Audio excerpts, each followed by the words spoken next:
네, 첫 번째 시간입니다. 미래에셋증권 이창구 선임 매니저 모십니다. 안녕하세요. 네, 안녕하십니까. 예, 반갑습니다. 네, 꽤 오랜만인데요. 예, 그러니까요. 치킨 값이 많이 올랐나요? 그러게요. 어. 뭐 농수산물 가격, 뭐 원자재 어. 가격 다 올라서 치킨도 요즘에 인상하고 있다고. 야, 진짜 뭘 먹나 이제 진짜 먹을 게 없다. 인플레이 시대예요. 예, 치킨은 지켜줘야 되는데. 그러니까 치킨은 건들면 안 되는데 참. 그러게요. 그냥. 몇 명 건들면 안 되는 거 있잖아요. 예. 연느님, 유느님, 예. 친느님. 그러네요, 진짜. 예, 알겠습니다. 자, 오늘 글로벌 시장 예부터 바로 시작하면 좋을 것 같습니다. 네, 오늘 글로벌 시장 중국은 상승 마감했습니다. 상해 종합이 1.19 상승, 심천 1.57 상승, 홍콩 H가 2.23 상승했고요. 네. 미국 시장은 휴장했습니다. 예, 어제 미국 시장 휴장하면서 사실 어제 분위기가 좋았는데 사실 휴장 안 했으면 또 상승을 보여주지 않았을까? 그렇죠. 기대감이 좀 있는 그죠? 하루였죠, 사실. 예, 근데 이제 그게 휴정되면 또 상쇄되고 뭐 그런 건 아니겠죠? 뭐 아무래도 오늘도 아까 서두에 말씀 주신 것처럼 환율 얘기를 좀 들고 오긴 했는데 예. 그 달러 강세와 약세가 최근에 주가에 미치는 영향이 상당히 큰 것 같습니다. 예. 그래서 뭐 결론부터 말씀드리면 예. 달러가 약해진다라는 건 위험 자산에 대한 선호도가 올라간 거고 음. 달러가 강하다는 건 안전 자산에 대한 선호가 올라갔다. 음. 네, 이렇게 보시면 될 것 같습니다. 예, 알겠습니다. 자, 오늘 뭐 시장에 또 요약 한번 또 네, 해주시면 좋을 것 그 같습니다. 오늘의 시장의 요약은 인플레와의 전쟁입니다. 인플레와의 전쟁. 네, 바이러스가 가고 인플레가 온 것 같고요. 네. 과연 인플레의 전쟁에서 우리는 살아남을 수 있을까? 그리고 뭐 미국도 마찬가지지만 독일의 5월 물가 상승이 전년비 대비 7.9% 상승했고요. 50년의 최고치. 그러니까 뭐 최근에 원자재, 농수산물, 뭐 물가 다 몇십 년 만에 최고치 계속 나오는 것 같습니다. 알겠습니다. 인플레와의 전쟁. 근데 독일이 근데 이렇게 되게 되면은 미국 시장도 좀 영향을 받을까요? 뭐 글로벌 경제는 다 연결돼 있기 때문에 예. 상당히 영향이 뭐 없다고 볼 수는 없을 것 같고요. 예. 그러니까 뭐 독일은 대표적으로 제조 국가잖아요. 그래서 독일과 한국, 중국, 일본 이렇게 같이 연결해서 보셔도 될 것 같습니다. 알겠습니다. 자, 바이든이 뭐 월스트리트저널에 뭐 어떤 기고문을 또 보여줬다고요? 네, 맞습니다. 언급했다고. 예. 그 바이든이 기고문을 하나 냈는데요. 그 인플레이션 퇴치를 위한 나의 계획에서 세 가지를 언급했습니다. 그래서 첫 번째 언급은 연준에 대해서 언급했는데요. 그 인플레와 싸우는 것이 그들의 가장 큰 과제이고 전임 대통령과 달리 연준의 압력을 행사하지 않을 것이라고 했는데요. 그 아시겠지만 트럼프 대통령은 금리에 대한 언급을 상당히 많이 했어요. 그러니까 예. 계속해서 뭐 금리를 뭐 어떻게 해라라는 코멘트들을 계속했던 것 같고요.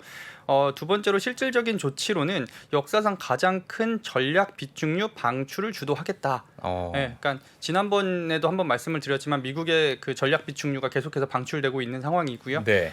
두 번째로는 청정 에너지 세금 공제를 통과시키고 망가진 공급망을 수리하고 인플라를 개선해 비용 절감을 하겠다라고 했어요. 그러니까 청정 에너지 세금 공제를 통과시키고라는 문장에서 저는 투자 기회를 조금 힌트를 얻고 있고요. 네. 두 번째 주택 문제 100만 채 이상 추가 건설, 인슐린 가격 상한제, 처방약 가격 인하를 요구할 것. 그러니까 실질적인 조치가 세 가지가 나왔는데, 그러니까 네. 두 번째 섹터에서 네. 그러니까 역사상 가장 큰 비축률을 방출을 하고 네. 청정 에너지 세금 공제를 통과시키고 인프라를 개선한다. 그리고 인슐린 가격 상한 처방약 가격 인하를 요구한다. 이렇게 세 가지가 나왔고.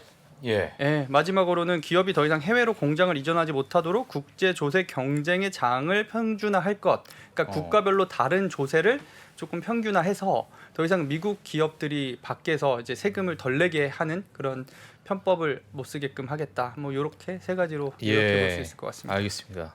사실 이게 연준이 아니라 대통령이 나서서 예. 인플레와 싸우겠다 이렇게 말한 게 사실 굉장히 이례적이긴 하거든요. 의지는 명확히 보여준 것 같은데요, 예. 바이든이. 저는 이 메시지 중에 전임 대통령과 달리 연준의 압력을 행사하지 않을 것이다라는 게 압력을 행사하고 있는 것 같습니다.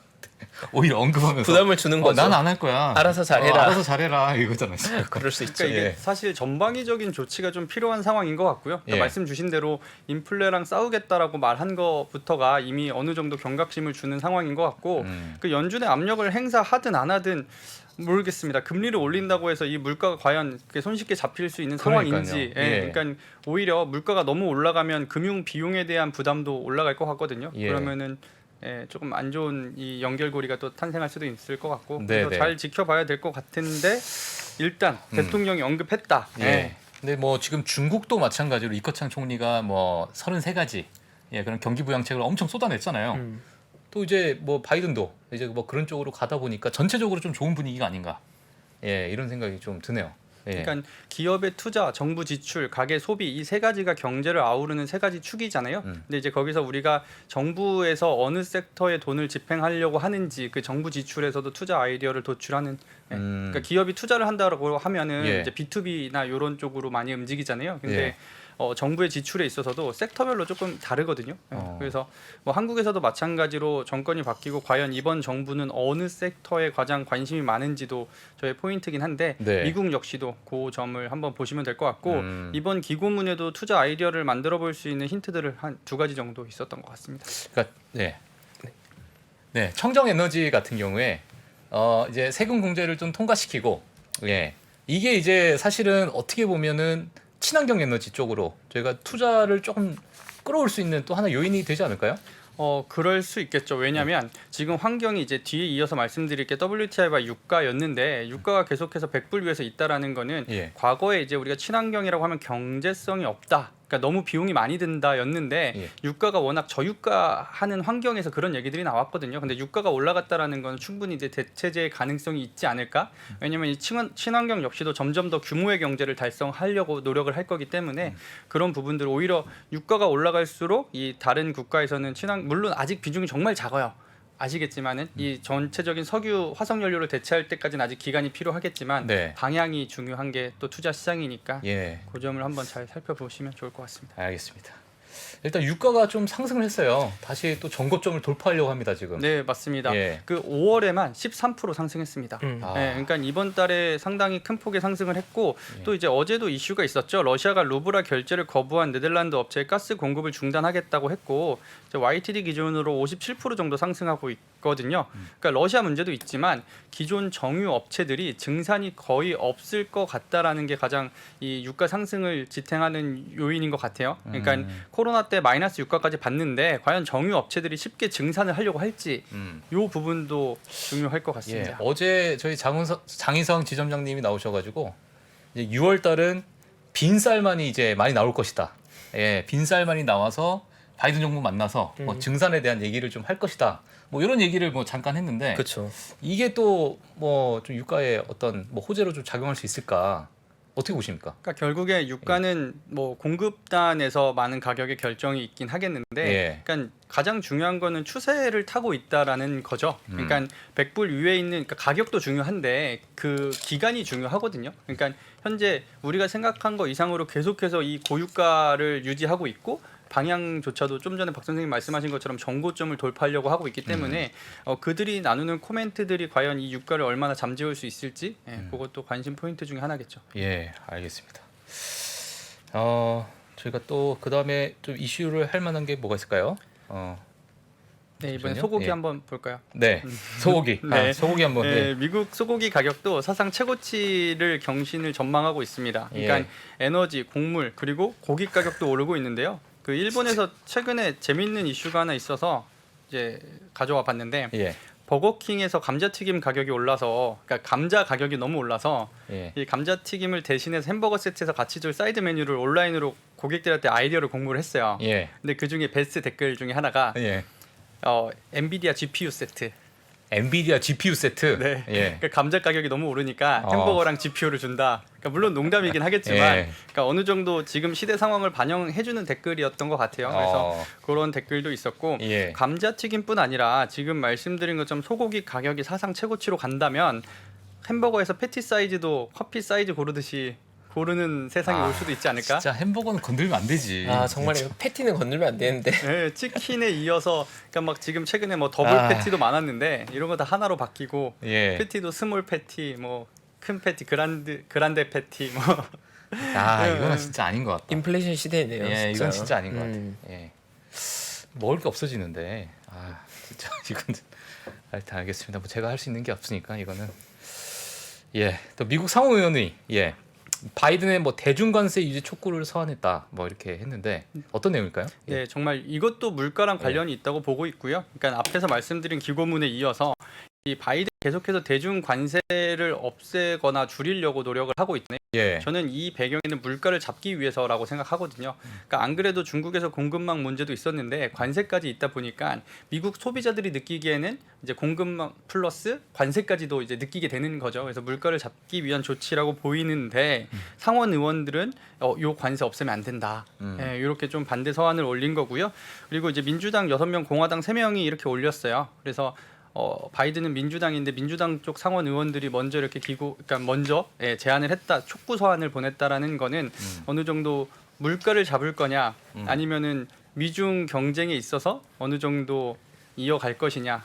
이것도 사실 지금 이 상황을. 네, 그렇죠.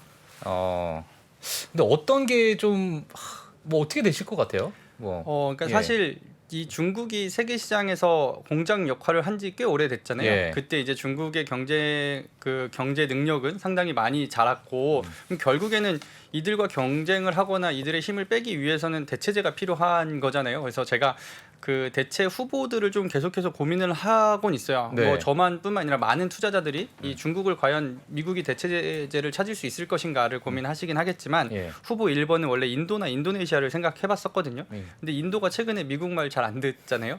그리고 인도네시아를 보면 그 총균세 책에서 보면 적도 부근의 나라는 힘들다라고 언급을 했어요. 근데 예. 인도네시아가 적도 부근에 있잖아요. 그러한 단점들도 있다. 그러니까 물론 그들의 장점은 뭐 인구도 많고 예. 아직 중국보다 저렴한 그 노동력이 있다라는 것 같고요. 그리고 후보 2번째로 보면 로봇이나 스마트 팩토리가 될 수도 있을 것 같습니다. 그래서 그 지난주 금요일까지 킨텍스에서 생산 공정 박람회를 했었는데 거기서 생산에 대한 자동화 로봇들이 많이 나왔어요. 네. 그래서 실제로 한번 구경을 하고 왔는데 어. 생각보다 정말 엄청나긴 하더라고요. 그러니까 어. 이게 장점이, 그러니까 머스크도 계속해서 완전 자동화를 꿈꾸고는 있잖아요. 근데 100% 그러니까 24시간을 돌릴 수 있대요. 설계만 잘 되면. 그러니까 이게 사람의 노동력을 대체할 수 있는 시기는 다가오고는 있겠지만 아직까지 그 가장 인공지능이나 공장 자동화에 있어서 관심이 많은 테슬라 역시도 100%는 달성을 못했지만 계속해서 더 그쪽으로도 갈 수 있지 않을까? 그러면 정리를 해보면 후보 1번은 인도와 인도네시아일 수도 있고 후보 2번은 로봇이나 스마트 팩토리인데 이쪽이 되는 게 한국이나 일본이 조금 더 기회를 잡을 수 있는 확률이 올라가지 않을까? 그러니까 한국도 아시겠지만 인구 문제 최근에 많이 나오잖아요. 한국의 인구의 감소, 그러니까 출산율이 너무 적다 보니까 그런 문제들이 있는데 저는 현대에게 미국이 보스턴 다이나믹스를 인수하게 해준 것도 어느 정도 우리가 힌트를 찾을 수 있는 점 중에 하나일 것 같고, 그러니까 과거에도 지켜보면 반도체가 됐든 뭐 바이오가 됐든 이쪽에서도 마찬가지라고 생각을 하는데 네. 이 미국이란 나라는 핵심은 본인들이 취하고 동맹국들한테 사이드 비즈니스를 좀 주는 경향이 강했거든요. 그러니까 반도체 설계는 본인들이 하지만 예. 팩토링은 이제 한국이나 대만에 맡겼고 예. 이제 바이오 같은 경우도 특허나 본인들의 핵심 기술을 갖고 있고 예. 이제 다른 쪽의 제조나 제네릭이나 바이오시밀러는 이제 우리도 많이 하잖아요. 예. 근데 인공지능이라는 소프트웨어적인 거는 본인들이 할 지연정 하드웨어적인 로봇이나 이런 스마트 팩토링은 동맹국에게 줄 수도 있겠다. 줄 수도 있겠다. 근데 그게 이제 동맹국 입장에서 가끔은 이제 뭐 폭스콘 같이 너무 그러니까 시키기만 하고 뭐 이렇게 수익은 잘 안 주고 뭐 예를 들면 너무 이제 뭐라고 해야 되나요 이게 좀 뭐 단물만 좀 그러니까 가져가는 예, 약간 그런 이미지가 좀 특히 뭐 애플 같은 경우에 한국에서 예. 미국에 있는 인공지능 회사를 이길 수 있는 회사가 탄생하면 정말 좋겠지만 예, 아직은 그 데이터가 워낙 작잖아요. 그러니까 예. 사실 이 규모의 경제도 달성하고 더 많은 데이터 양으로 이 인공지능의 성능을 계속해서 올려야 되는데, 그러니까 물론 제2의 네이버 카카오가 나올 수도 있겠지만 지켜봐야겠죠. 하지만 확률 통계상 이제 우리가 투자자는 그러니까 이 참 투자자에게 유리한 거라고 하면은 이 자본의 국경이 없다라는 거잖아요. 그러면은 미국이 인공지능이 좀 더 유리하다라고 하면 미국에는 인공지능을, 한국에는 하드웨어를 이렇게 투자하는 방식도 좋은 포트폴리오지 않을까 이렇게 생각을 해봅니다. 그러니까 물론 애국심을 생각을 하면 한국에서도 걸출한 인공지능 회사가 나오면 정말 좋겠죠. 예. 근데 이제 우리가 조금 더 냉정하게 생각을 해봐야 되는 그런 이슈일 것 같습니다. 알겠습니다. 자, 뭐 되면 좋은 거죠, 사실은. 예, 뭐가 됐든 간에 연결되면 많은 뭐 돈이 돌 것 같습니다. 예, 일단 뭐 루브라와 유가에 많은 힌트가 있다. 올해 시장은. 네. 예, 이거 무슨 얘기일까요? 네, 저희가 오늘 뭐 서두에서부터 달러 얘기 계속 많이 들었었는데요. 그러니까 루브라가 YTD 대비 그 달러 대비 13% YTD로 를 보이고 있었는데 5월 25일 25%까지 강세를 보이다가 야. 이 며칠 만에 약세로 좀 돌아섰어요. 예. 근데 그 약세를 돌아선 3일 동안 나스닥은 반등을 했고요. 그러니까 루브라가 강하다라는 거는 전쟁이 길어질 수도 있다라는 뜻이잖아요. 예, 근데 루브라가 약세를 보이면 예. 조금은 이 길게 예측했던 전쟁의 기간이 조금은 단축될 수도 있지 않나? 뭐 전쟁 때문에 나스닥이 반등했다고 생각하진 않지만 그래도 예. 이 루브라의 방향을 보는 게 예. 나스닥이 어느 방향을 잡을지 많은 힌트가 들어있는 것 같고, 그러니까 제가 계속해서 뭐 비트코인 언급을 드리긴 했었는데 나스닥과 비트코인의 상관관계가 다행히도 정말 다행히도 좀 멀어지고 있습니다. 그러니까 과거에는 이 코릴레이션이 너무 붙어 있어서 얘가 올라야 같이 오르는 경향이 강했는데 최근 몇 달 동안 점점 멀어지고 있거든요. 그래서 얘네들은 멀리하고 루브라랑은 조금 비슷한 움직임을 보여주는 관계가 있어서 네. 아무래도 루브라가 약세를 가야 나스닥의 반등은 계속해서 이어질 가능성은 높을 것 같습니다. 그럼 만약에 비트코인과 나스닥의 디커플링이라고 뭐 표현을 하게 되면 그게 이제 앞으로는 좀 증시에는 이제 호재로 좀 작용을 한다라고 볼 수 있는 건가요? 아무래도 그렇겠죠. 그러니까 이 코인 시장은 아무래도 하락폭이 워낙 가파랐고 예. 좀 터프하게 움직이다 보니까 이들이 살아날 때까지 나스닥이 기다린다라고 하면 너무나도 긴 기간 그리고 더 고통스러운 기간이 될 수도 있는데 네. 그 부분에 있어서는 이제 다른 쪽에 좀 더 그런 앵커링 효과가 있다. 예, 그렇게 해석하면 좋을 것 같습니다. 네. 최근 몇 달간 사실 그 가상화폐 시장이 약간은 선행하는 부분이 있어서 가상화폐 오르는 날 나스닥이 따라가고 가상화폐에 밀리는 날 이제 나스닥이 밀리고 이런 형태라 사실 혹시 가상화폐 시장 망가지면 나스닥도 데미지 있는 거 아니야에 대한 두려움이 있었거든요. 네. 근데 이번에 이제 디커플링 되면서 거기에 대한 부담이 해소됐기 때문에 이제 각자 갈 길 가는 거죠. 네. 근데 이런 건 없습니까? 만약에 나스닥이 먼저 좀 빠졌고 아니야. 지금 비트코인은 먼저 빠졌고 예를 들면 이제 암호화폐 시장이 근데 이제 나스닥이 좀 반등을 했어요. 디커플링을 보이는 듯 했는데 만약에 방금 말씀하신 선반영을 했기 때문에 조금 뒤에 요거는 좀 뒤늦게 가는 건 아닐까. 그러니까 지금은 최근엔 사실 오히려 나스닥이 먼저 가고 가상화폐 시장이 따라오고 있거든요. 약간 예. 후행하거든요. 후행을 그럼 하고 사실 있고. 부담이 덜 되죠. 네, 선행하면 좀 부담이 되더라도 나스닥을 가는 걸 따라오는 거니까 영향력이 줄어들었다고 보는 거고 시장 보는 입장에 부담이 덜하죠. 네. 근데 지금 시장에서 아마 가상화폐 시장이 뭔가 악재가 생겨 데미지를 입어도 예. 아마도 지금의 분위기에서 나스닥 같은 현물 시장이 영향받지 않을 것 같아요. 앞으로. 네, 그게 중요한 거죠. 네네.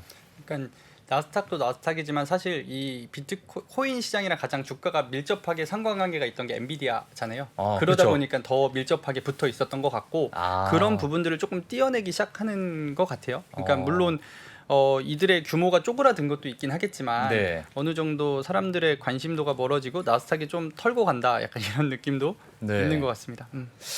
알겠습니다.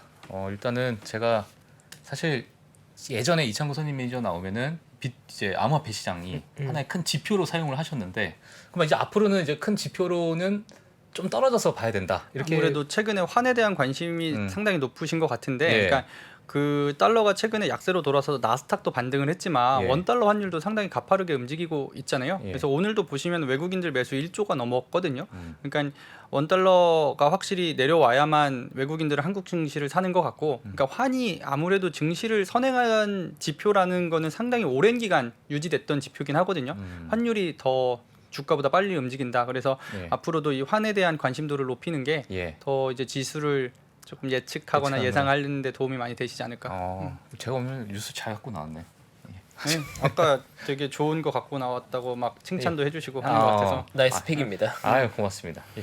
그리고 두 번째로 뭐 예. 루브라도 말씀드렸지만 예. 유가에도 많은 힌트가 있을 것 같아요. 그러니까 제가 환도 말씀을 좀 전에 드렸지만 네. 유가 추이도 계속해서 모니터링 하시는 게 좋을 것 같아요. 그러니까 작년까지 뭐 코인을 봤다라고 하면 올해부터는 유가를 봐야 된다 이렇게 생각을 하고요. 네. 그러니까 왜냐하면 이제 유가는 물가를 대표하는 그 지표 중에 하나라서 금리를 뭐 계속 올릴 거냐, 뭐 얼마나 올릴 거냐도 중요하겠지만 결국에는 금리를 올리려고 하는 거는 물가를 잡기 위해서잖아요. 그러면 우리가 물가가 잡혀야만 금리가 안정될 거라고 생각하고 중립금리를 찾을 텐데 이 물가가 한 달에 한 번씩 발표가 되잖아요. 그럼 한 달 동안 우리는 가만히 있을 수는 없으니까 그 한 달 사이사이에 이 물가가 잡혔는지 안 잡혔는지에 대한 힌트는 유가로 좀 확인을 하시면 투자하시는 데 많은 도움이 되실 것 같습니다. 알겠습니다. 유가도 같이 체크를 하면은 투자에 도움이 될 수 있다.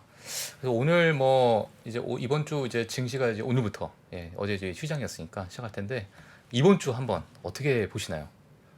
뭐 정리 한번 해주시고. 이번 주요? 예. 네, 일단 오늘 말씀드린 거 정리 먼저 드리면 예. 인플레가 잡혀야 금리는 중립금리를 찾을 것 같고요. 미국 소고기 가격 역대 최고가였습니다. 그리고 유가 추세 아직 살아 있다는 점 보시면 될 것 같고 네. 뭐 이번 주 예측이라는 거는 사실 정말 쉽지는 않잖아요. 예. 근데 이제 유가의 방향이 과연 이 지수의 흐름과 어떻게 연동이 될 것이며 예. 과연 이 달러는 어떻게 움직일 것인가. 예. 이 달러 방향이 이 나스닥 방향이랑 많이 밀접하게 연결돼 있지 않을까. 네. 그럼 제가 조금만 더 디테일하게 한 번만 더 네. 질문하겠습니다. S&P 500이 베어마켓을 잠깐 네. 발을 잠깐 담그고 올라왔거든요. 네. 그 부분까지는 내려갈까요? 다시? 아니면 거기가 마지막이었다. 어떻게 보시는지. 이번 반등이 진짜 우리 모두의 마음을 편하게 하고 적극적으로 주식을 사야 되는 반등이라고 생각하시나요? 사실 저는 개인적으로 이렇게 너무 좀 약간 불안한 감이 좀 있어요. 사실은. 예, 왜냐하면 뭔가 확 해결된 것 같지 않은 느낌. 물론 이제 상해 봉쇄가 좀 완화가 됐다. 이거 하나 외에는 뭐 그렇게 저는 사실 아주 좀 불안하거든요. 개인적으로. 그게 예, 그게 맞는 대부분의 건가요? 투자자들의 생각인 것 같고요. 예. 그러니까 결론적으로는 추세를 타야 되는데 예. 제가 유가는 추세가 살아 있다고 표현을 드렸잖아요. 예. 나스닥은 추세가 어떻게 이게 좀 밑으로 가 있지 않나? 예, 그러니까 그러니까요. 그거를 깨부시고 올라가야 추세를 올라가고 나서야만 우리 투자자들의 마음도 편해진 거고 그 미래를 예측을 했을 때 그러니까 결국에는 이 미래를 우리가 예측을 하려면은 과거부터 현재까지의 흐름을 근거로 해서 이걸 유비 추리를 하셔야 되잖아요. 그게 뭐 차트일 수도 있고 혹은 뭐 뉴스들 플로우일 수도 있고 정치적인 상황일 수도 있는데 나스닥이 막 쭉쭉 뻗는 그림은 우리 모두 아직은 불안하다. 그러니까 물론 이런 그 대다수가 불안한 상황에서 베팅을 하셨을 때 이게 그쪽 방향으로 흘러가면 대단히 큰 수익을 올리긴 하겠지만 리스크 관리에 실패할 수도 있거든요. 그러니까 과연 리스크와 수익의 접점이 어디인지 그러니까 예. 지금 박 선생님 말씀하신 게 제 생각엔 예. 대부분의 투자자들과 예. 매니저들도 그렇게 생각하고 있을 겁니다. 심지어 최근에 매니저들도 이제 베팅하는 걸 보면 과감하게 베팅을 하진 않아요. 네, 조금 조심스러운 베팅이 이제 주를 이루는 것 같고 예. 그래서 왜냐하면 늘 말씀드리지만 수익보다 생존이 먼저기 때문에 예. 우리가 이제 나스닥이 추세에 올라가기 전까지 그리고 핵심은 그거죠. 물가가 잡히지 않았는데 과연 주식을 그렇게 적극적으로 담을 수 있느냐. 네, 그게 핵심일 것 같습니다. 예, 알겠습니다. 그래서 유가를 많이 활용하시고 네. 보시면 좋을 것 같습니다. 유가를 많이 활용하고 추세보다는 생존이다. 네. 예, 그래서 조금 조심하게 저희가 투자를 하는 게 지금 상황에서는 더 나을 것 같다. 예, 알겠습니다. 그렇게 이렇게 또 속 시원하게 또 얘기를 해줘야 좀 마음이 안정이 됩니다. 질문 아주 사정없이 이해했습니다. 네, 좋은 질문이죠. 좋은 질문이요? 약간 민감한 질문이죠. 예, 알겠습니다. 예, 저희 또 시황 너무 자세하게 또 설명해주신 미래에셋증권 이창구 선임 매니저님 감사합니다. 네, 감사합니다. 네. 감사합니다. 네, 이창호 선임님 시장 잘 정리해 주셨고요. 저는 이창호 선임님 내용 정리해 준 것 중에서 빅데이터와 인공지능 얘기가 굉장히 공감이 됐습니다. 결국 이제 시장은 여전히 불안하긴 한데 만약 투자한다면 어디를 봐야 될까는 저도 똑같이 빅데이터를 가지고 있고 인공지능을 개발할 수 있는 결국 미국 기업들이 될 것 같고요. 보여고는 데이터의 양의 차이가 있다 보니까 국내에서도 막강한 인공지능 기업이 나오면 좋겠지만 결국 미국에서 그러한 기업이 나온다면 투자자가 해야 될 건 거기에 투자하는 게 최고의 초이스라는 거 공감되는 의견이었고요. 예. 저희 오늘 2부에 많이 또 기대하실 만한 이남우 교수님 시간이 준비되어 있습니다. 빠르게 광고 보고 와서 2부 이어가겠습니다. 네. 미국, 중국, 러시아 이런 나라들의 움직임에 대해서는 관심이 어느 정도 생겼는데 거기에서 우리는 과연 뭘까? 우리는 체스판의 말이 아니다라는 생각을 좀 해보면 좋겠어요. 어떻게 생각하세요? 우리 편 누굴까를 좀 더 고민할 수 있지 않을까 싶어요. 뒤집어 질문을 해보면 그러면 아시아에는 우리 친구가 있을까요?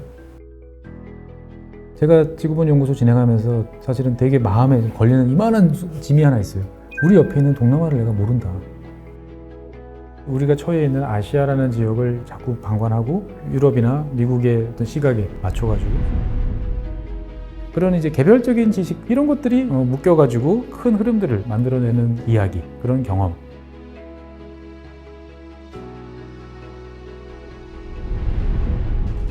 작고 잡다한 지식이라도 그것들을 절대 무시하지 말라. 나는 그건 되게 긍정적이고 그런 지식들을 연결해서 말 그대로 위즈덤이잖아요. 정말 현명해지고 뭔가 남들하고는 좀 차별화된 그러한 관점 그리고 그러한 비전